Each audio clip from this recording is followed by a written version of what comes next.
Hey everybody, and welcome back. Right, well, did you miss me? Hopefully you found something else to do on Sundays. So, what's going on? Well, I wasn't idle while you weren't seeing me doing anything. I had another really vigorous clear out, threw out a lot of stuff, tidied up, things like that, did some jobs.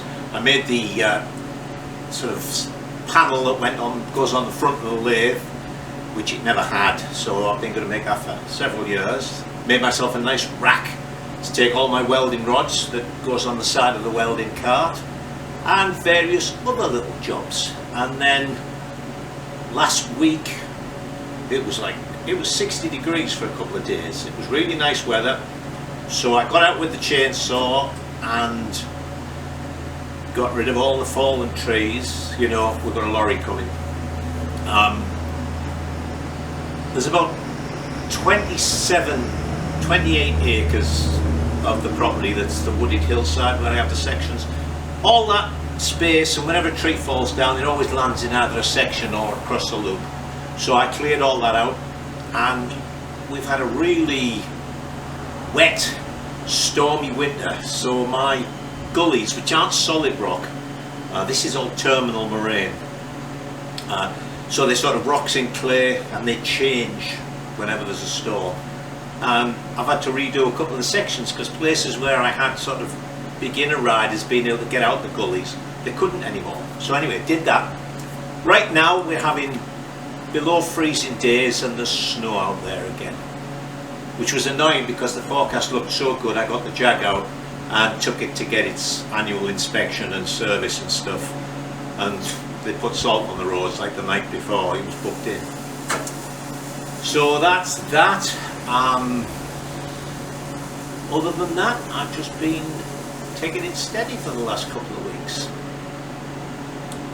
Can't really think of anything else much that's happened. Anything particularly interesting to tell you?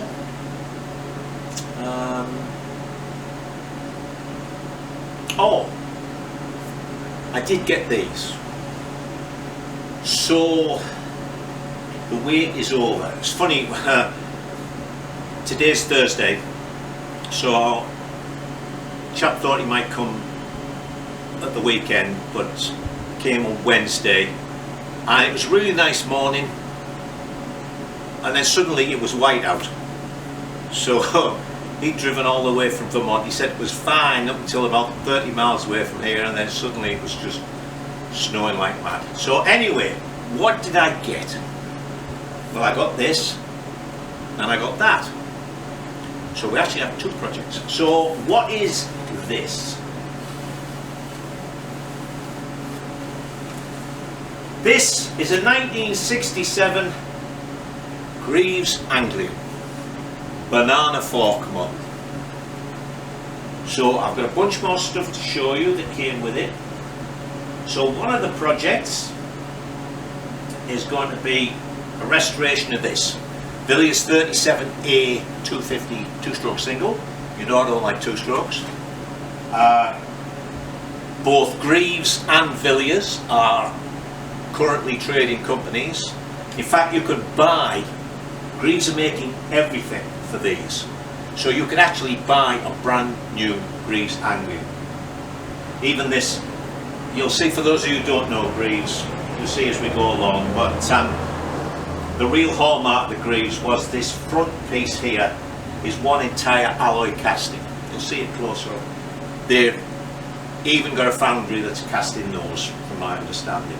And then Villiers, who made the engines for these. Villiers, for those in the US who don't know what they are, Villiers were sort of like the Tecumseh of the UK. Tecumseh is an American company that makes industrial engines and so on. So lots of manufacturers, instead of building their own engine, just put a Villiers two-stroke in, and they also made stationary engines and things like that.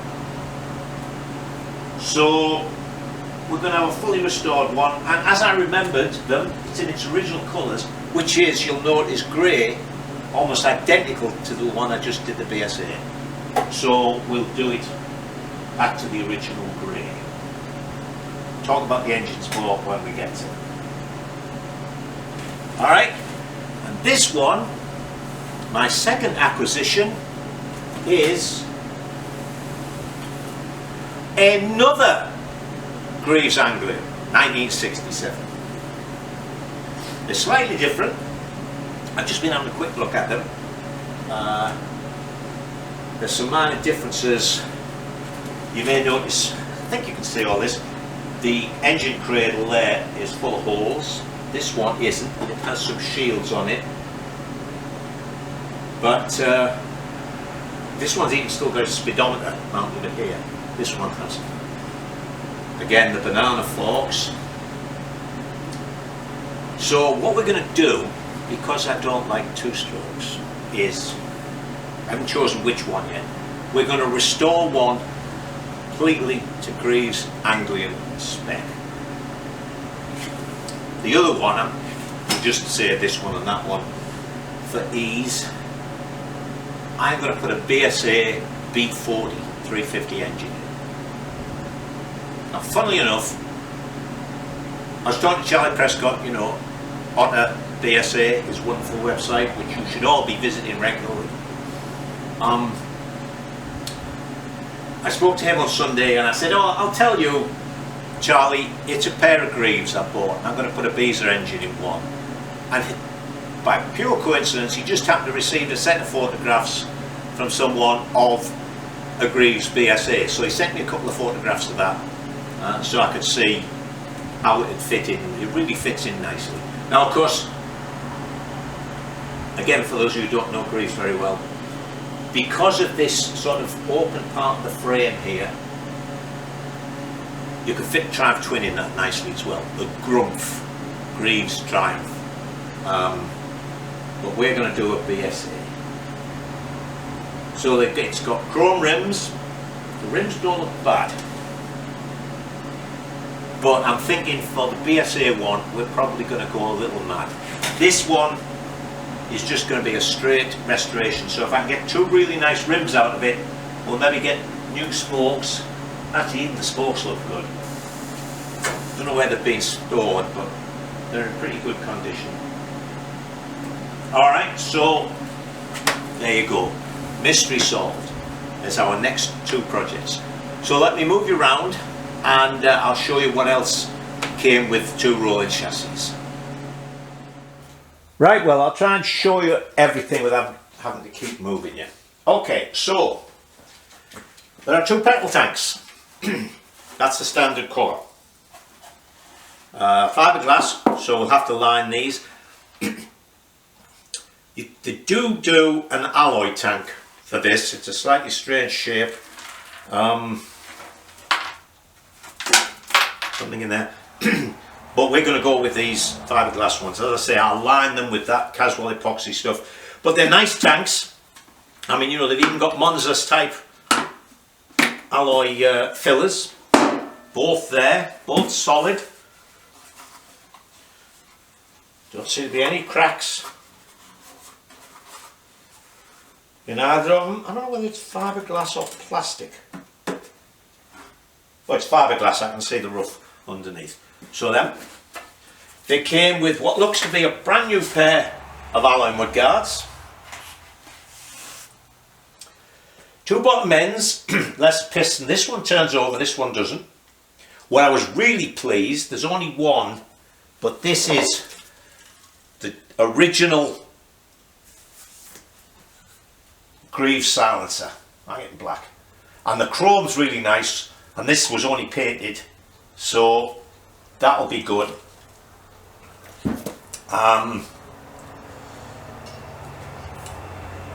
Outer covers, points are in there. Now, I checked, and Electrex World, where I get my all my ignitions now, they're on the Enfields, they're on the BSAs, they're on the Triumph, they're even on the Yamaha 650. They do an electronic ignition unit for this engine. Now this engine, of course, doesn't have a Lucas alternator on, and in fact, I'll show you closer even later on. This big bronze brass flywheel is self-extracting. The nut on the end of the crankshaft, you start undoing it and then you get so far and it suddenly takes up again and you think almost as if it's catching on the threads, but you keep screwing it off and it pulls the flywheel off. Well, I was looking on Electrex World and the unit they've made even has the self-extracting flywheel part. So we can get electronic ignition. There's outer covers, inner covers, there's a pair of brand new levers, there's the dinky hit sort of heel toe, goes that way, gear change. There's one carburettor with its manifold.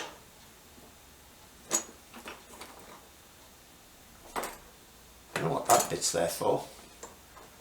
I think they had concentrics, I'm not sure. They might. Villiers used to make their own, funnily enough, a concentric design carburettor. I'll have to check what's what, but anyway, there's a, which model is it? It's 626, so it's a 26mm one. There's half a kickstart, there's a full kickstart. So, there's another clutch in there, 2 heads and barrels, and cast into the head it says Greaves, because they made the barrel and head for this, sort of as a performance thing. Like this engine is, you know, it's almost like going back to the original E range, which were 197s, cast iron barrels. So that's that. You know, things like all of the long studs to go in, and I think they're still in shot, the original saddles, fiberglass base. So I will take them. One's better than the other one, but I will take them. The bases aren't broken. Single mounting point. Take them to the upholsterer I use and get those done. So as I say, there's definitely, we'll get one good engine, probably get 2 good engines out of this. Got to see what everything is like. So we'll be stripping these. So for those of you over the past couple of years who keep asking me about doing a 2-stroke, we're actually going to do a 2-stroke. So as I say, that one I can turn over.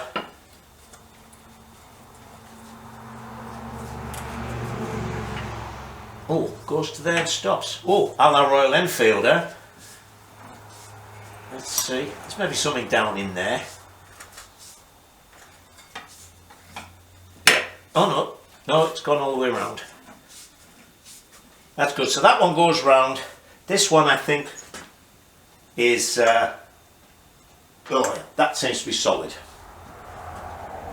So all the bits are on here, the kickstart, return springs, the clutch operating arm. That clutch, as you can see, is a bit rusty, whereas this one isn't, but there's a clutch centre, clutch drum, there's plates, there's all sorts in that box there. So that's what we've got to work with. So we're going to do the restoration first. I'm half thinking that when the restoration is done, I might sell that. I'll sell that with the remaining bits, so there'll be basically a spare engine. Because I don't like 2-strokes. I don't want a 2-stroke. I don't know. We'll see. Who knows, maybe I'll ride it and really like it. But we'll get Electrex World ignition for it. See whatever carburation we're going to end up with. And we will get, of course, RockShox. Probably front and rear. I'll phone Gary and ask him about the front end. Obviously the rear end will do RockShox. Front end's a bit shorter. I'll see. He might have done some for the Greaves. Probably has. Okay, so let me clear all this away. And then we'll pull the first one up here and have a look at it. See about getting it stripped down.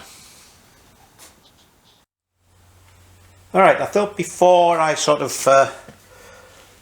pull one up onto the table there and we start looking at them close up, there's a couple of differences. The forks are identical on both of them. I'm going to swivel you around a little bit, so just be steady. So, as I say, they are the banana forks for obvious reasons. There's this bent tube. This part and this part are actually plate that's put on. There's a bush in there with a grease nipple, and the bottom yoke is actually welded onto here. The top yoke, let me swivel you up, is just a piece of plate. Really simple stuff. So as I say, that's exactly the same. The mudguard, as you can see, mounts right up here. That's the same on both of them, exactly the same. Now the swinging arm is the wheels. The front wheel is a single-sided brake. The rear wheel is a full-width drum. An alloy drum anyway, so it is quite large. And the rear swinging arm is made up of two sort of channel sections, if you like. They're welded top and bottom, and I guess they must have an oiler in them. Somewhere there's got to be a... yeah, there. So you put oil in that, you adjust that. What was it? TY Yamaha's had that. So that's the same on both of them. But where the difference is on these two, I have to do some research, and as usual, if we have any Greaves buffs that are watching, you could let me know. Maybe Charlie knows about these. But the one thing I have noticed is down here. Right, so, hang on, let me show you. There you can see that big alloy casting, top tubes sweated into it, I guess. Made in England, 24 JTSF. So I can look up those numbers. So anyway, that front piece is this big beam. Then we have, you know, the tubular part for the spine. Down here, I'm going to check exactly where this plate is bolted on, because it seems to be welded here. So bolt through the bottom.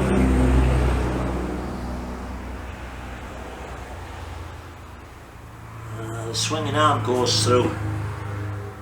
Well, you'll see that part. Alright, so on this one it's solid and it has bash plates built into it.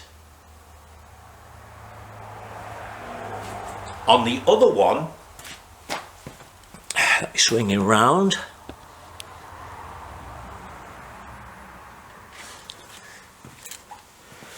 You can see it has holes in it, and instead of a bash plate, it's got two tubular pieces that bolt on. Actually,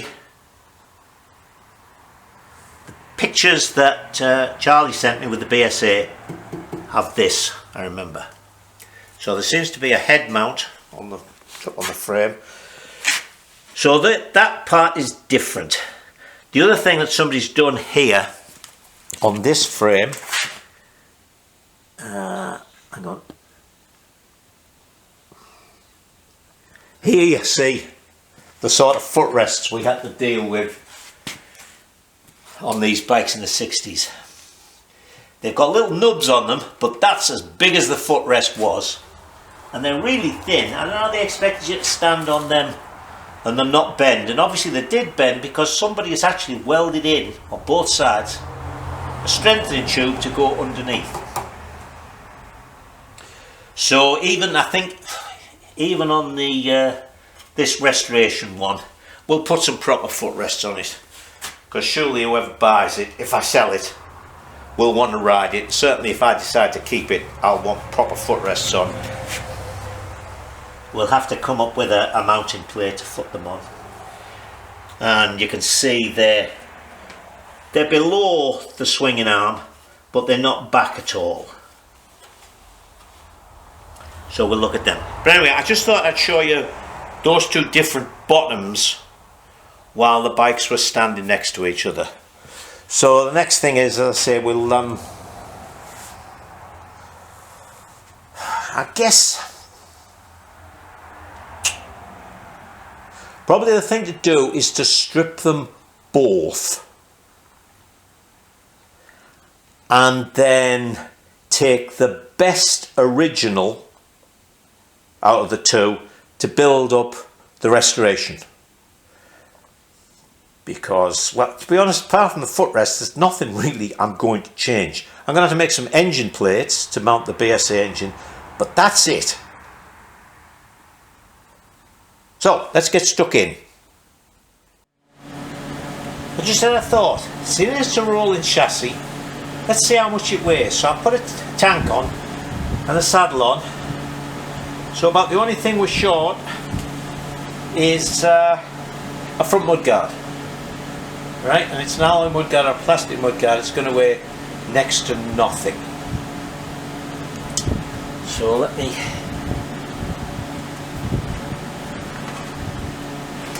get this about centered.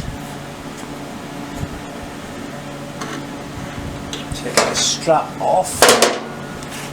I've teared it with the weight of the motorcycle jack. So let's see if we can.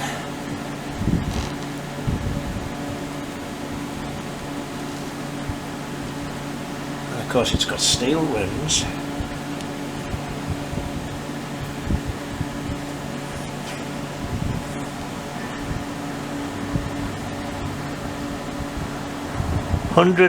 What's that?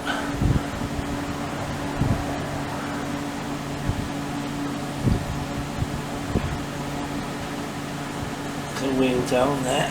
Let me wind it up a bit. Also, of course, it's got steel handlebars and various other bits and pieces.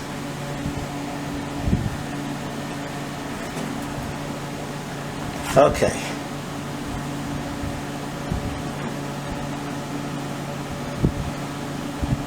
Don't. That might be touching at the back still. Hang on, let me wind it down and move this thing further back. I'll move the bike a bit forward. Move the bike a bit forward.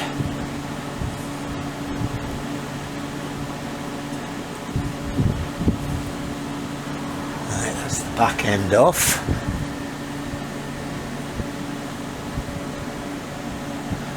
That I think is the front end off. Yep. Let's say £140. Right, so we put an £80 BSA engine in it. It's going to be £220.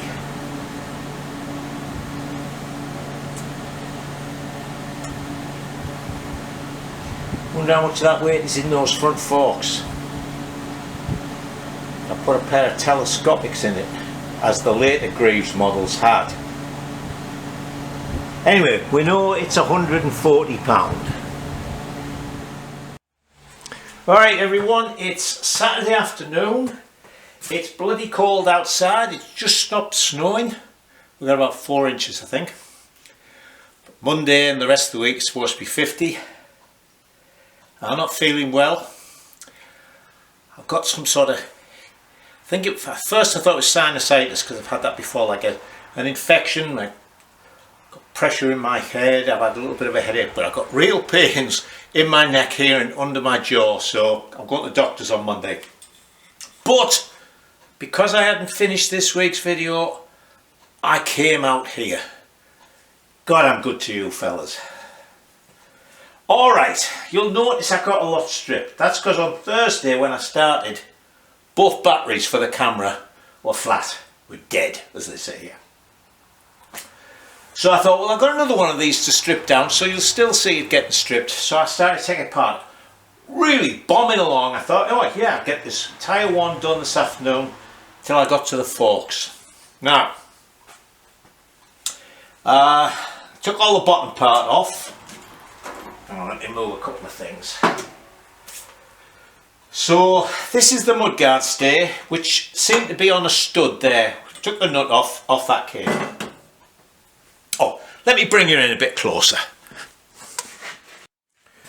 So then we seem to have like a stud here. It almost looked as if it was welded onto this bottom yoke, which, as you know, is just a piece of plate. It's not even 1/4 inch, it's maybe 3/16. And then on the top here, there was a nut, and in here and in here there was a bolt. So I took that bolt out, I'd taken this nut off, as I say, to get the mudguard mounting off, and I took this nut off here, assuming this would come off, but it won't. So then I happened to notice that the nut up here was in fact 2 slim nuts. So I thought, aha, if it's got a locking nut, that means this thing probably comes out. So I put the 2 nuts back on so that they locked each other, and sure enough, when I started to wind it, it screwed up out of here, so a long bolt came out of there. Still wouldn't move. Now let me see if I can move you in even closer here. Right, particularly on this one. See there, there's weld here, and this is obviously a piece of tube. So what I'm assuming is there's like a stub welded onto this, both sides, which fits down and locates this whole thing here. There's a piece just welded onto the top of here to thicken this up. Almost like, you know, they've put a washer on and welded it on just to give it a bit more thickness. But excuse me, that's what came out. So that doesn't strike me, see, it screws into the bottom. That doesn't strike me as being very robust to be a sort of steering stem. And my original thought was that, you know, these were 2 studs that basically the top came off, and because this is just plate, if there was a stud welded on there and a stud welded on here, then there'd probably be enough flex in the plates that if you tighten those up, that would give you the adjustment, that tiny bit of adjustment. Oh, I got greasy again, for the steering head bearings. But anyway, no, that comes out. So I've been soaking these, I even warmed them up, and then I thought, well, no, I'm sure they come out of there, but maybe, as I say, because the plates squash up to put some pressure on the bearings, that this whole thing slides out. Nothing seems to want to move anywhere. So what we're going to do, just for this afternoon, for the hell of it, we're going to have a look at the other bike and see if that one maybe comes apart a little bit easier. So let's move over there. Right then, we'll see about whipping these out. Actually, these tops, it's much more obvious that this top piece fits down into that tube. Before I forget, I'll mention a couple of things. Of course, I was searching the internet to find out about these. I found a fella in the UK that had, like, the way I've got all my other manuals, he had a CD for Greaves with all the sort of manuals and handbooks and all the rest on one CD. So I thought, great, it was only like 10 quid, about $15, I'll buy it. Bugging me, their website was down. I was trying to pay with PayPal, and then a little thing came up and said, sorry, we can't take any payments through the website at the moment. But anyway, I'll get that. So, what I did notice was, you remember, hang on, let me see what you can see. I'm wandering a bit because, as I say, I'm not feeling that well. You remember these footrests on the, oh, I see, so this footrest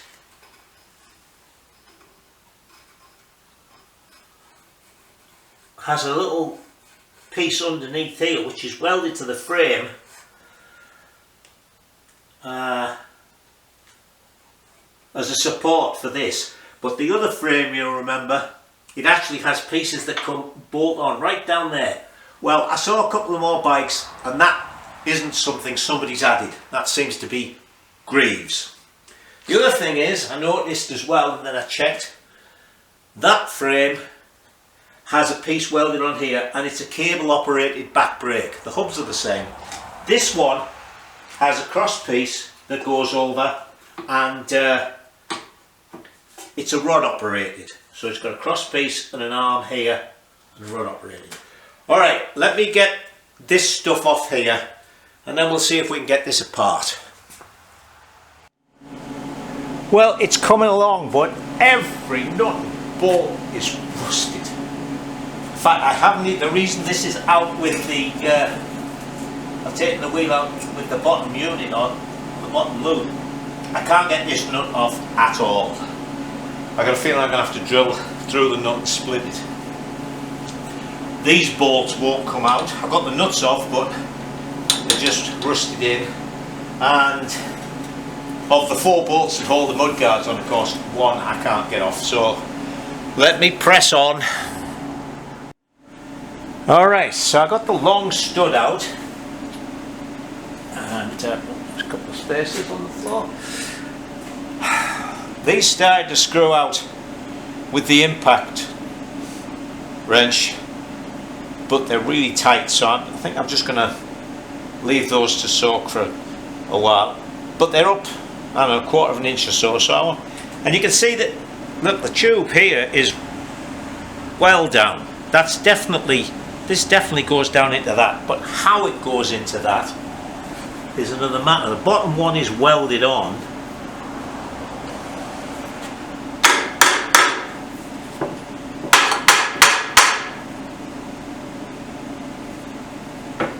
So the other thing is,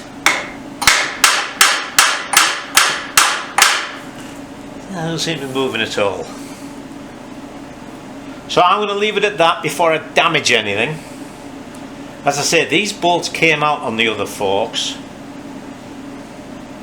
So, any Greaves banana fork holders, fork owners watching, you can let me know how this top yoke comes off. This is really thin stuff. That's barely 1/16 of an inch wall. It's not, I don't think.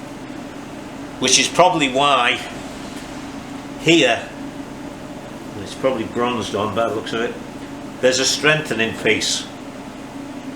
Where there's a strengthening plate on there, and then that bottom yoke is welded to that. So the tubing wasn't even strong enough. Because if they'd have made it any thicker, the front end would have weighed a ton. And that's the last thing you want on a trials bike. So I don't know what the hell is going on here. So if anybody does, please let me know.